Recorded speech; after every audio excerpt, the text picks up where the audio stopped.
Hey, everybody. Welcome to Sarah Abbott Life Coaching. My name is Sarah Abbott, and I'm the life coach here. And today I have the honor of interviewing a local friend named Jamie Retamoza. And I talked about her a little bit last week, but Jamie has been a real inspiration to me because she speaks so truthfully and so authentically about her relationship with alcohol. And I just think that she has a message for the world that is really, really powerful. So, Jamie, welcome to. Oh, thank you so much for saying that. That was so nice. Who thought my shit show would actually benefit somebody? But that's exactly how it works. It does. Exactly how it works. Well, thank you for interviewing me and letting me talk. I got sober on January 8th of 2020, which was right before the pandemic. Oh, great. And it was kind of a eye-opening thing because I realized I was already doing my own, what do you call it when you stay in the house again? When you can't go anywhere. Like quarantine. Quarantine. Thank you. I was already doing my own quarantine, and I had been. So when I decided to get sober, it took me a while. I realized it was kind of that April before in 19 where I was like, okay, I'm drinking too much. It's becoming where I am obsessed. I couldn't just stop. I couldn't have just one and be like, oh, I don't need more. It's like my mind was constantly seeking more. Mm-hmm. And so I stopped for a little while. And then I would start up again and I'd be like, whatever, I'll just have 3 glasses. That's my max. But once you start, you get, can I cuss on here or no? You can do whatever you want. I called it the fuckets. As soon as I had 1 glass of wine, that's what happened. Okay. And then it just got progressively worse. So I decided my last drink was right after the holidays. And it was I allowed myself through the holidays to have drinks because that's what everybody does to celebrate. And it's totally, and then I remember one day being super in between a hangover and still probably still drunk. And I was scrolling social media and there was a meme and it said, what day is today? Is it Thursday? Is it Friday? The day between Christmas and I don't forget what else. And it's is 10 a.m. too early to drink? Absolutely not. And I'm legit reading this. I'm like, oh, well then I'm gonna, because it's so accepted. Yeah. So it was January 6th was a Monday. The kids were going back to school after vacation. And so that's and that was the day of the insurrection in DC, January 6th. On the 20th? 2020? Yeah. Okay. So no, 2021. Never mind. Wrong year. Okay. So 1 year. So then I was like, okay, of course you clean it up on a Monday because you just had your 2 weeks. It's fresh start.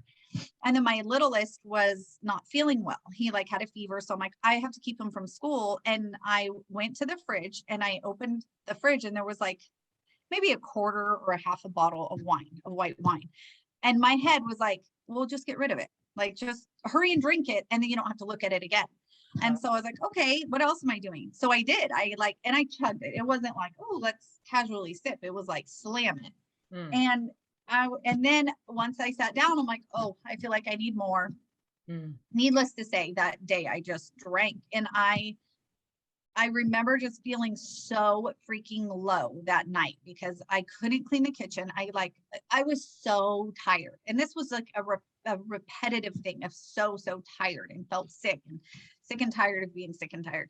And so that night I woke up at midnight. So really the next morning, and my anxiety was through the roof. It was horrible. So I said, I'm gonna, I went downstairs and opened, everybody has a low, well, at least I'm not doing that. At least I did not like sweet wine. I'm not a sweet wine drinker, but that's all we had. So I opened a bottle of sweet wine and I took an Ativan to help me with anxiety and just took a swig and went back to bed. And I was I woke up the next day. I'm I can't, I'm going to die. I cannot do this anymore. This is a repetitive thing. And so I reached out to my husband. I told him, I'm okay, this time I'm serious because my family has heard it a million times. And I was this time the only thing I haven't tried is going to like a meeting or going into a program. Mm. And I said, I need to know that I can do that because I can't do it by myself. It's just like this feeling of so powerless. And then getting angry at yourself because you're like, well, I should be able to. How hard is it? Just don't drink. And it wasn't the not drinking that was so hard. It's once I had that first drink, every bets were off. All bets were off.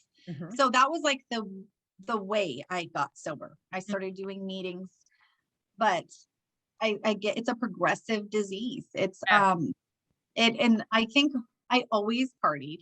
It was like high school, college. Hindsight, people say, like, did you know back then? It's so hard to tell because that's what you do at that age. You know, you're just like in college, you're having fun. I could totally clean it up if I needed to. I had 4 pregnancies where, you know, I mean, I kind of drank wine with my last one, but I'm saying it wasn't like I couldn't get my shit together when I needed to. And then the older you get, then there's stories of like blacking out became more, I just became a way of life. And even going to my kids' sports functions, it's like, what was in my cup? You know what I mean? I was just like, it started to be where I was obsessing over going into the weekends of like, well, what are we going to do? What am I going to drink? Am I going to drink? And then the part that I kind of was like, okay, yeah, this isn't really normal is I started dreading events instead of looking forward to them because I was thinking, okay, I don't want to black out. So what's my strategy? So what if I'll have water in between each drink, or I'll drive. So then that way I have to not drink and I can, you know, I have to drive home, but I'd always find my way. I'd always find a solution. I'd be like, well, I'll just Uber then, or I'm gonna, whatever. Life is too short. You live. And so it just became where I literally fell out of control with it. So that was there. And then embarrassing my kids. There were so many times where I remember one like stuck out. We went to, this is how quick it can change. So it was, I think the 18 fires. I want to say 18, maybe 19, but it was when everybody from Sonoma County was evacuated. Okay, so if you're joining us, we live in Sonoma County and we've had terrible fires every single year since 2017. And then when we talk about them, we have to be like, which terrifying. Yes, it's so true. Well, the 17 I remember because it was like the tubs here, and then maybe it was the 19. Anyways, it was one of our fires. And I keep forgetting nobody knows that. So we went down to San Jose for football. This is before the evacuation. So we went down to San Jose. My son was playing in an all-star team. And I packed my lunch that was healthy. I had like my supplements. I was on this like stay healthy kick. This is like where my head was. We get to the game and we're kind of checking like, oh God, they think there's like evacuations and blah, blah, blah. I left the game and went and got a mini bottle of vodka. And that was like, I'm like, well, whatever, we're on vacation now. What am I going to do? Like, I can't eat healthy and be on point all over here. Just like do it up. So that weekend was literally like a total bender shit show. And instead of being like making the best, well, that's how I thought it was, making the best of the situation. We're all at a hotel, the kids are running amok, and it's like, well, let's just drink and have fun. And I got so bad that night that my friends, we went to go get a change of clothes. Can you hear me? I think I'm losing you. Oh, there you are. We went to go get a change of clothes at Ross because none of us brought our stuff. And I don't remember this. They said that they left one of their cell phones in the car with me. And then they took the other cell phone in the store with them and left it on speaker, like a freaking baby monitor. Like that's how worried they were about me. Like if, you know, I was going to die in my sleep or whatever. So we get back to the hotel. Was that your husband and the kids, or who's they? No. Sorry. Some of the other football moms. Okay. We went to go get the clothes and one of them wasn't drinking. So she was driving my drunk ass around. And so we go back to the hotel, and in the parking garage, I like fell or something. So I'm rolling on the ground of the parking garage, and my son saw, and I guess everybody was like, LT saw that. And I was like, oh my God, that is like horrible. And then he's like, that's my mom. And they all knew it was me, but I mean, it's just like that alone should have been enough shame to stop. So I woke, that was in the morning, they told me what happened. And I'm like, never again. I'm never doing that to him again. I was crying and I apologized. And this is how bad. I was like, Alti, I'm so sorry. I will never do that to you again. You shouldn't have to see that. He's like, it's okay, mom. I'm like, no, it's not. Like, as I'm pouring champagne in a glass just to calm my nerves. Like, that's how bad it was. And I was like, I just have to get rid of these shakes and then I'm going to be done. And it got to that point. So I just, they knew, I knew, and it just got to be too much. And you want to feel like you don't have a problem. And then I know you and I talked a little about like the mommy wine culture, and it's so acceptable that it's easy to just push it down and be like, it's fine. You're not the only one. Like, that's what we do. We're stressed out moms. Like, you're going to ease your stress on a Monday by having wine, or you're going to celebrate all the events by having whatever excuse it is. If you're sad, you need to drink your sorrows away. If you're happy, you need to celebrate and drink. And it just got to the point where it wasn't even fun anymore. I was like physically sick. And so I just decided at a really bad time. So then come, January, I feel like I'm just rambling. You can stop me at any time. Okay, let's take a break and let me, I want to go back to the mommy culture thing, because this is where I think your testimony is so powerful. I totally, and I don't know if the people watching know, Sonoma County is in the wine country. And so wine is such a pervasive part of our culture. And in my experience, I think it's hitting women a lot harder than it's hitting men. But some things that I've noticed over the years are like people drink while they're trick-or-treating with their kids. Do you? 100%. Oh, yeah. And like, I just remember over the years, like my oldest is 15, and I just remember being like, this is changing really fast. Like, suddenly it is okay to drink everywhere all the time. And then you go to Old Navy and the sweatshirts are all like rosé all day, and it's just crazy. And like, even my family was binge watching Modern Family during the pandemic because we had nothing to do from the beginning. And you can actually really, if you're watching, you can see the progression of wine in our culture. And that's from LA. That's not from wine country, but with Claire. So in the beginning, there's a little bit of wine, and then like the running joke begins, she always has a glass of wine, and they're always joking about her last blackout. And then her girls hit 21, and now every scene in the house is all three females drinking. And it's never, I believe it. I know, but I was just really watching this because it's like, it's never the males. And I don't know. I just think that it's a dangerous, slippery slope. There's plenty of research that says that drinking is becoming a big problem with middle-aged women. And culturally, it used to be that women were really not encouraged to drink. So we took over that. Forget that. So I just think that's a really powerful part of your story. I would love you to put like a spotlight on, is kind of like where your drinking started. Well, you already talked about college and stuff, but more like I'm thinking mom stuff, right? Like, yes. And kind of like what that trajectory was like. Okay. So yes, definitely part of that. You find your people, no matter who you are, where you are, you find your people. And I always had a way to find somebody on the same wavelength, same personality, regardless of what it was, we could have that in common.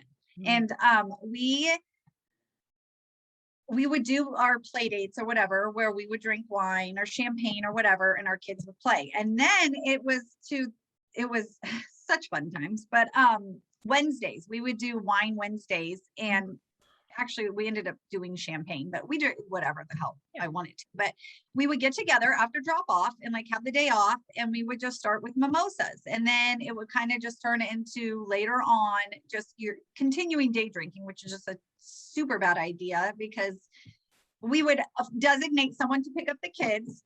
And then it would turn into, let's all hang out and do dinner, and nobody's really even focused on the kids, but it's so like the mommy wine club, it's fine, we can do this. Everybody, again, we're stressed out.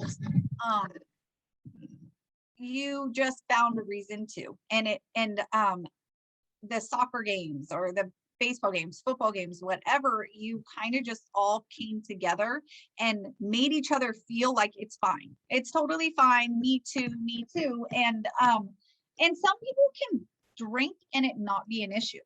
And I think for so long, you want to believe that's you, me, some people, and you get that constant, it's fine.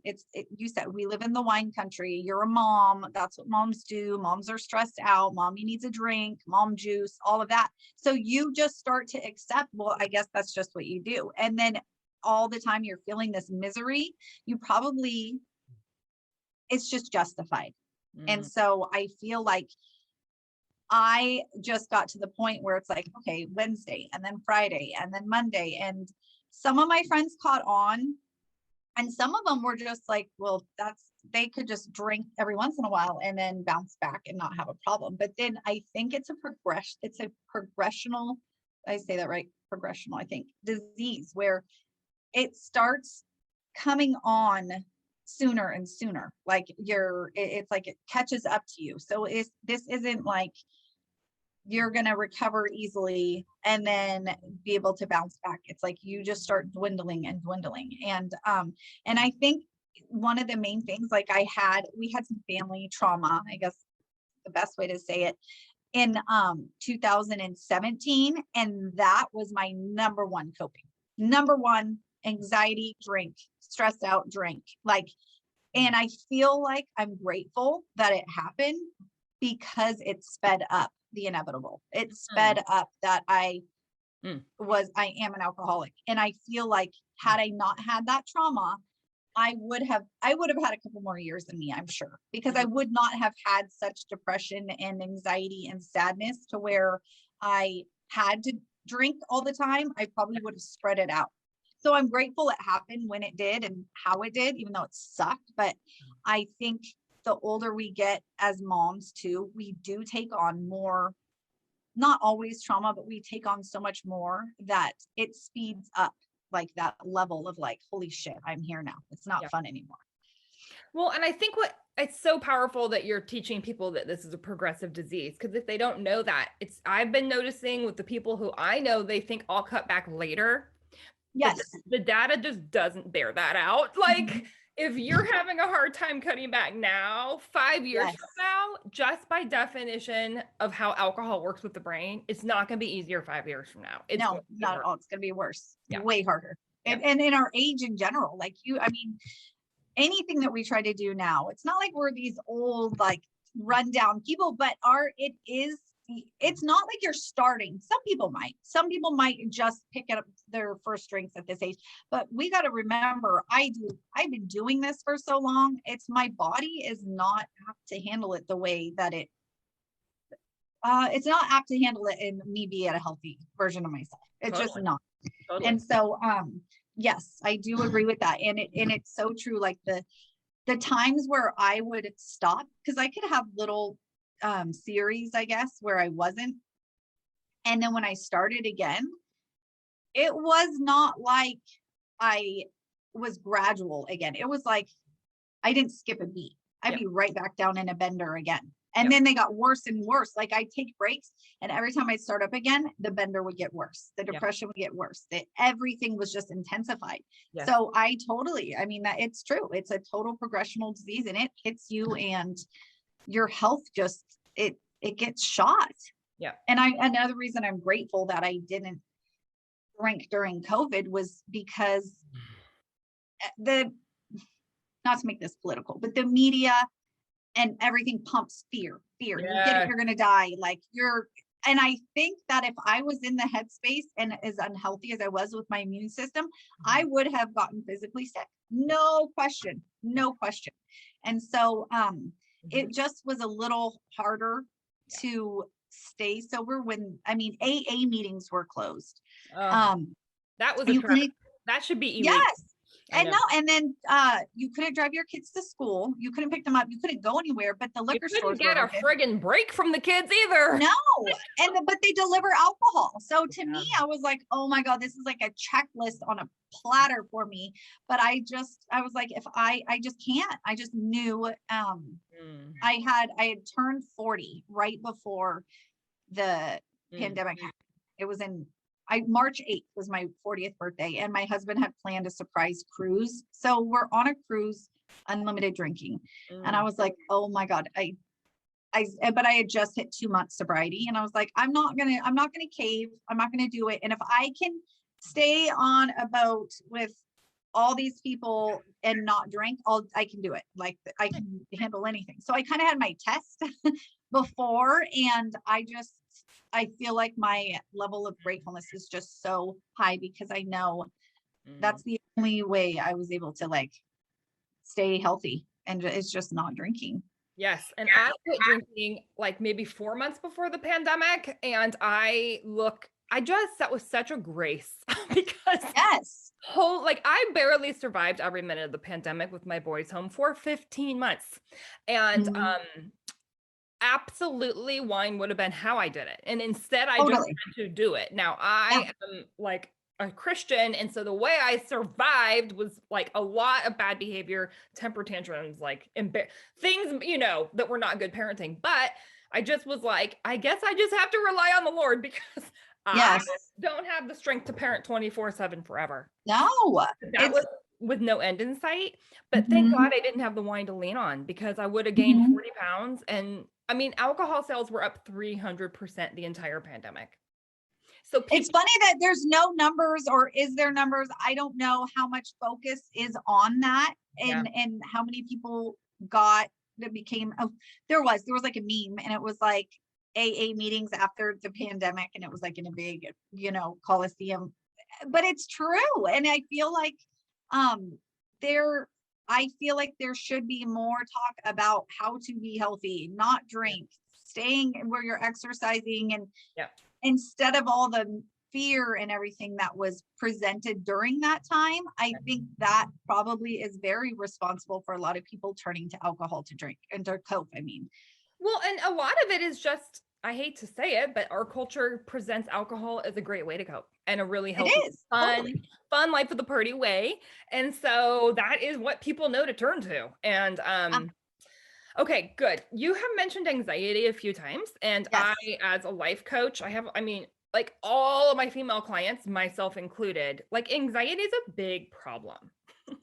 And I personally am in perimenopause, and what I have learned about hormone shifts around 40 is that if you had like anxiety or depression when you were PMSing back in the day, then when you hit around 40, that all turns into like that feeling on steroids, but it's all the time. It's not just for a week. And so I just want to talk to you about that. Like,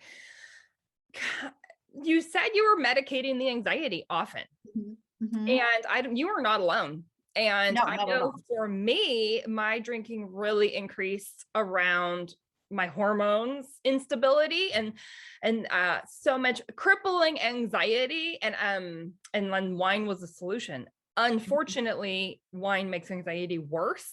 Oh my God, it's the worst. So it is literally the worst possible way to self-medicate, but it's what everybody's trying. And so I just want you to speak to that. And I would love for you to share, how long have you been sober now? Oh my gosh. Okay. 21 months, I think. Okay. So it'll be 2 years in January. All right. Oh, I'm really good at math. And you went through a pandemic. So I'm curious, how are you coping with the feelings that come up in life, especially during really hard times? How are you dealing with it now that you don't have? You know what really, really helps is, I got a sponsor through AA and the meetings. I said earlier, you find your people no matter what. And the first meeting I went to, I was like, oh my, these are my people. Like, just nobody else, unless you can relate, nobody else is going to get it. And it's the things that like that deep rooted, like I said, guilt, shame, depression, just uncontrollable urges. So the meetings helped me working with my sponsor, exercise, I, and praying. Like I literally, like, there's just so much out of our control, and we can sit there and stress ourselves out until the end of the world, but it's like, we don't have control over certain things. So you just have to have faith that they're going to work out as they need to. And you have to know that sometimes it doesn't work out the way you want it to, but in the end, that was your blessing. So I feel like the biggest thing, there was some times where I was so stressed out, and like my level of anxiety was like, oh my God, I just, like, I couldn't even sit still, and I would drink, and I got this warm, tingly, like that feeling. It was so great for that first drink. And then when that wore off, my anxiety was like double what it was before, why I started drinking. And so the vicious cycle, it's like chicken or the egg. And I would drink to cover my anxiety, and then my anxiety got worse. And then that's where you're like, that you're killing yourself. So I didn't take, like, I had Ativan when as needed. It really wasn't my jam. It wasn't my pill of choice, but I would take it if I did need it, but the alcohol was really what I used to calm my nerves. And then I would just go through like a horrible depression after it all wore off. So. And did you get the 3 a.m. insomnia that? Oh my God. Yes. Yeah. So I have to tell you, in 2018, there was an event that happened, and it just, my level of like PTSD, I guess I would just say, I would wake up at 2 a.m. on the dot every morning, and I would go to another room in my house where I could hear outside, just because I had to hear that the world was still going on. It was really weird. And that was like for months. And then that's when the doctor's like, you have like anxiety, and then gave me some anxiety pills. And are very addictive, which everyone should know, because they do hand those out like crazy, but almost every pill they'll give you for anxiety is actually a benzo that's addictive. So I just think it's good to put that out there. Yeah, I didn't get addicted to those. I did other pills, but again, everybody's got their jam. Someone's Adderall, pain pills, Ativan, Xanax. Those benzos, they weren't my thing. I like others, but I like clockwork. Like, so after that time happened, and then I would finally fall asleep, it was 3 a.m. Wake up, and I would get up and drink. That was the Ativan was like nothing. I would get up and I would have a glass of wine, and it calmed me enough to go to sleep. But then when I woke up for the real world, I was miserable. So 100% that insomnia is like the worst. It's the worst. It is. And it's a vicious cycle. So you're already anxious for whatever reason. A lot of women, honestly, it can be hormonal of what's causing it. That was a big driver for me. Or maybe it's just a pandemic. I mean, who knows? But then you drink to medicate, which a lot of people are doing. Obviously, alcohol went up 300%. So people are drinking to medicate, but then you can't sleep. And then without enough sleep, if you only sleep till 3 a.m., your body is not getting enough sleep. And that's going to make the anxiety and the depression just completely spin out of control. Horrible. So then you drink more, then you can't sleep. And I mean, what a terrible cycle. Horrible. I remember, like, I couldn't put my mind to ease until the sun was coming up. So then I'd get like an hour, and then I'd have to wake up and do the whole, and then I'd have the shakes by then because I would need another one. And I was so sick. That's towards the end. That wasn't like for years, but it was definitely towards the end. And, I just realized after being sober for a little while that my anxiety wasn't as bad as it started, because it was actually like, you have to learn to another thing with the mommy, I'm like all over, but you go. And that's just what we do. You got your kids, you got your jobs, you got your house, you got your this and that. And it was so hard for me mentally, because I was sick. And so everything was just so hard. And I remember it's like, you just feel like you're such a failure. You can't even do all of this stuff. It's not that hard, but I could only drink to get through it. And I realized once I gave up the drinking, all that other stuff, it really wasn't as hard as I made it out to be in my mind. And I had to clear my plate more, and you have to know that it's okay to not be okay, and to not do everything. I mean, there's a lot with in AA. It's like free therapy. Like there's a lot of things that you tackle and learn about why are you drinking. It's not the drinking that is the issue. It's why are you getting this? Why are you self-medicating and coping? And then all the other stuff kind of unravel. So it's, if it's not drinking, it's something else, and until you really, I was like, no, it's just the drinking. I like being drunk. Like it's that simple, but you kind of find out a little bit more. Yes. Some work. Yes. I think that's really powerful. Anyway, I would just love for you to speak to what your life is like now, so that if anyone is listening to this, who this is resonating with them and they're like, oh man, like I need to quit drinking, but I'm afraid my life will be so boring or whatever. Can you just speak to what your life is like now? Yes, totally. Well, now all around, I have some kind of awakening. Like I just feel so much more alert and aware. I don't know if everything was as is before and I didn't see it, but just my views. My friends and family used to call it Jamie's world. I lived in this bubble. I was naive. I thought everybody was good people. I thought everybody had good intentions.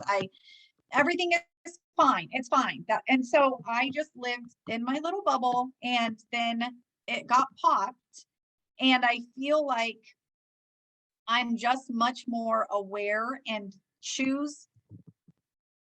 I think I band-aided things before, where I just had a lot of people around. We were always like on the go, life at the party type of thing. And now I realized so much of that was taking from my family and my priorities. And I feel just more grounded, and I feel like I'm more aware and present. And when I do things with my kids, I am more with them. I'm not out worrying where my drink is going to come from.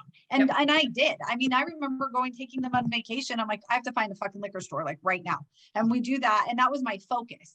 I remember being at Disneyland and getting alcohol and getting drunk, and that was, it could be fun, but I know in my gut, I missed out on so much, and it shifted. It wasn't that fun time. And my poor kids, they had to deal with me drunk all the time. So I just feel like now I'm happier all the way around. I don't have as much anxiety. My level of like what's hard, it's my day-to-day isn't hard anymore. And I sleep way better. Me and too. So much better. Yeah, it's so much better. I can get up, and I do not have that anxiety on Sunday nights anymore. Like, the Sunday anxieties where you're like, fuck, I just ruined this whole weekend because I didn't get one thing done. I have to go through the week now. I don't have that. And I think it's just my relationships are more like solid all the way around. But I will say, and I'm going to be honest, it's work. Like you're constantly having to work on yourself. I do. Like, I feel like I have to work on myself, but I feel grateful that I can. Like the things that I can control, I focus on. The things I can't, I have faith that they're going to work out. And I didn't have that before. I was just like a freaking mess, a whirlwind mess. And I did, quote unquote, have fun. People would like to party with me. I could freaking drink. I could throw down and hang with the best of them. And I think I tried to like hold that title or whatever. And now I'm like, I don't give a shit. Like, I don't care. It's like, I don't have time for that bullshit anymore of making it about that instead of what it should be about. Like my family, like and being there for my kids. Because there's so many times I was blacked out. We had events, but I don't remember them. And it makes me sad that they had to remember me being drunk. But I will say this, because you mentioned the fun, Sarah, and my kids did not like me. They wanted to build a drinker. Like they wanted it to be, well, Mom, you can have wine on weekends and then say yes when we ask you stuff. You can, but I don't like when you're hungover for this or that. So they wish they could have the, best of both worlds, but they do miss the fun mom, like that said yes to everything. Yeah. Like it used to be an ongoing thing. The kids would be like, or my kids' friends would be like, ask your mom if I could spend the night. And my oldest would be like, she said no, give her a glass of wine and then ask her. Like, so that's what they knew. They knew how to butter me up. So Yeah. that's been an adjustment. But overall, they tell me, Mom, we haven't fought in so long. We don't even fight anymore. I'm like, it just makes me sad because I'm sure so much of that was just me and my anger. And so overall, just so much happier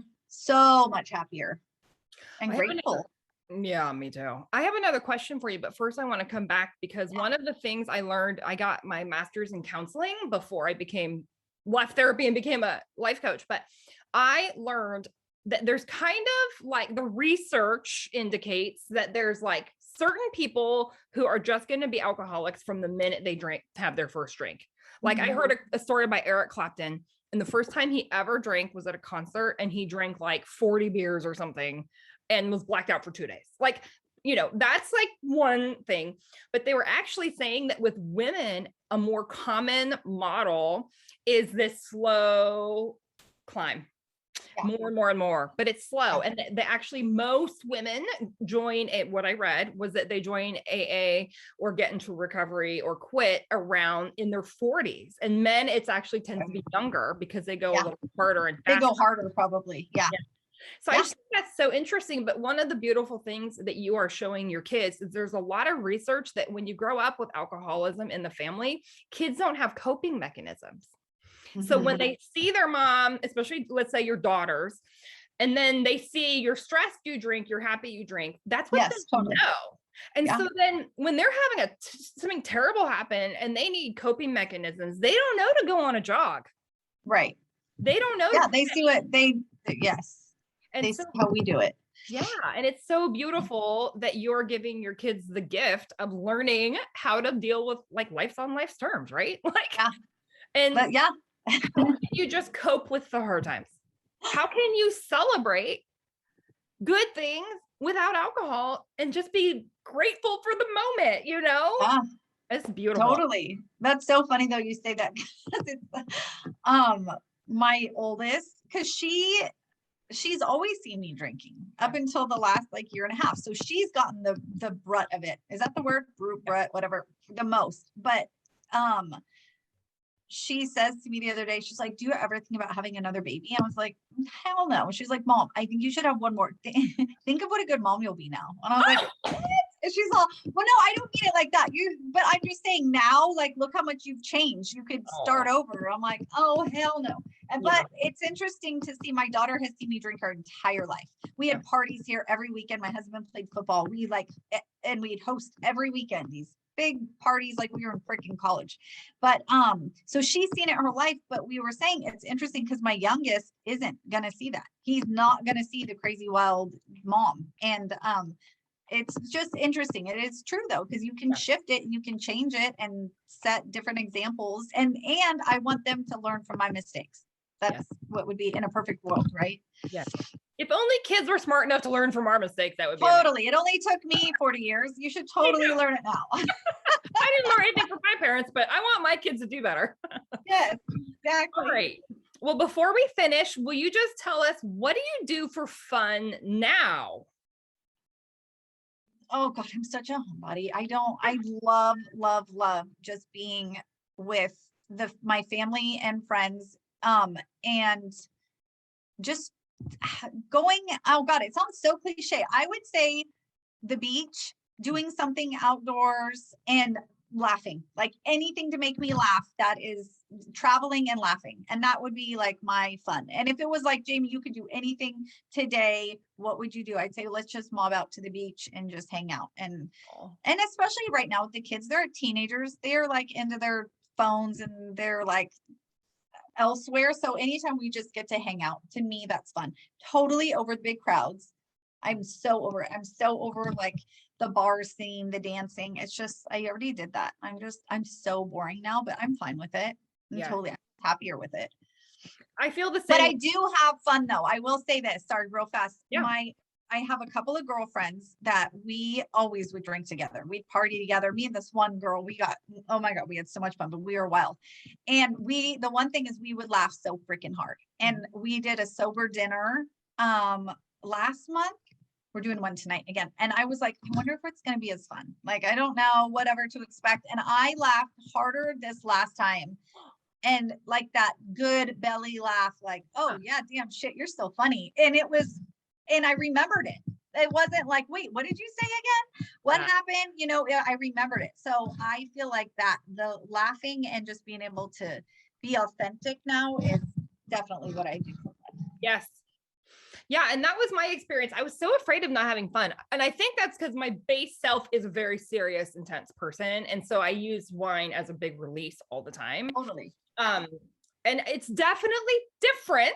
Like, what I find fun now is I get up really early and I literally drink a cup of coffee, and we have a fountain in our backyard, and I just go out and I just listen to the fountain.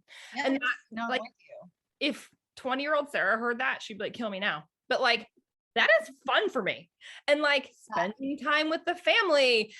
Sometimes, although post-pandemic, I do feel a little bit overwhelmed by how much togetherness we've had. Yes. But and just like little things like reading the paper, I have a lot of joy. And then one of the big shifts for me was like probably the most fun I have now is watching my kids play sports. Oh my God, I love it. Especially if it's a morning game and I can have coffee. I literally feel high. Like, I'm like, this is so amazing. Well, I would do that, but I would not have coffee. I remember at a football game, my brother was there and he's like, hey, do you have anything to drink? He wanted a drink of something. And I was like, oh, you can't have a drink of this. He's all, Jesus Christ. He's all, it's not even 10 a.m. Or he's all, it's not even 9. And I was like, it's 9:27. And but I was like, it stuck with me. I'm like, okay, that is kind of bad. It was like vodka in my vitamin water or something. And it's like, I'm watching my kid play football. Is it that serious? And it was back then. It was, but then I just remember how he felt after, and it was like, oh, that's okay. So, but I'm with you. Those little things. I get up really, really early, and I go meet my friends and go to the gym right now, and that is like it's my time, my sanctuary, and it's. I wouldn't say it's fun per se, but I'm just grateful that I have the energy to get up and do it now. And it starts my day off completely different. And so we totally sound like old ladies, Sarah. I know, but the thing is, like, I think it's the wise life, you know, like, but it's like there's peace and there's harmony, and I love it. Mm-hmm. Yeah, you know? No, I'm with you 100%. Different. Yeah. Well, thank you for asking me to do this. Thank you for sharing your story. Yes. I think it's so powerful when women speak their truth in the world. I think like we can honestly change the whole world if we just stop holding secrets and just tell the truth. So I'm a pretty open book too. So I feel like that's one thing with my kids. They're like, oh my God, you really don't hold back. And I was like, yeah, I just feel like that because other people have done that, you know where you can, you know, you're not alone. That's huge. Do you know your Enneagram number? I want to say 8. Oh yeah, that's what I was thinking. I'm an 8 too. So 8 have the beautiful gift of not giving a shit what anyone thinks about them. And so that is, I think, one of our great gifts in the world. The downside is anger, but the beautiful thing is that we can speak our truth. And I never even think what anyone will think about it because I don't care. And just so you know, most of the other personalities, when they speak, they're actually in everyone else's head. Like, how are they going to hear this? Right. How are they going to twist? How should I tweak it to please other people? Yeah. And that's the beauty of the 8 is we just say it. Yeah. That's awesome. I'm almost positive I am, but that's one thing too in AA I've learned, like about just accepting yourself for who you are, not people pleasing too. And taking that pressure off of you. Pressure is another huge one with the drinking. So it does. It all like unfolds as it's supposed to. It totally does. Thank you for joining me. Thank you. Thank you so much. And for everyone here, I hope you enjoyed hearing Jamie's authentic true self. I know I did. Come back next week because we'll be starting a new series, and I will see you then. Take care.